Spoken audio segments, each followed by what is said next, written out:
দিয়ে পাঠিয়েছেন, সেটি হচ্ছে সৎ কাজের আদেশ করতে হবে, অসৎ কাজের নিষেধ করতে হবে। সম্মানিত প্রিয় ভাইরা, আমি, আপনি এবং সকলের জন্য এই পৃথিবীতে রব্বুল আলামিনের সৃষ্টি প্রত্যেকটি মানব জাতির জন্য সৎ কাজের আদেশ করা এবং অসৎ কাজের নিষেধ করা একটি ফরজ ইবাদত। কি ইবাদত? একটু জাস্ট কথা বলেন। আমার আপনার জন্য সৎ কাজের আদেশ করা এবং অসৎ কাজের নিষেধ করা একটি কি ইবাদত? ফরজ ইবাদত। কে বলেছেন? আল্লাহ রাব্বুল আলামিন বলেছেন। সুতরাং আমরা আপনারা সকলে মিলে সৎ কাজের আদেশ করতে হবে, অসৎ কাজের নিষেধ করতে হবে। সম্মানিত প্রিয় ভাইরা, এই কাজটিকে ফরজ একটি বিধান যদি আমরা মনে করি, তাহলে এই কাজটিকে এস্টাবলিশ করার জন্য এটি আমার আপনার একটি ইমানি দায়িত্ব।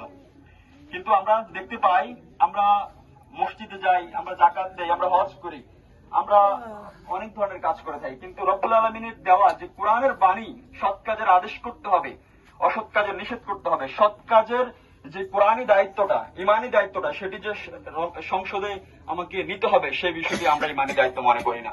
এটিকে আমাদের ভুল ধারণা না সঠিক ধারণা? আমাদের এটি ভুল ধারণা। আমরা সৎ কাজের আদেশ করা যেভাবে আমরা মানুষের কাছে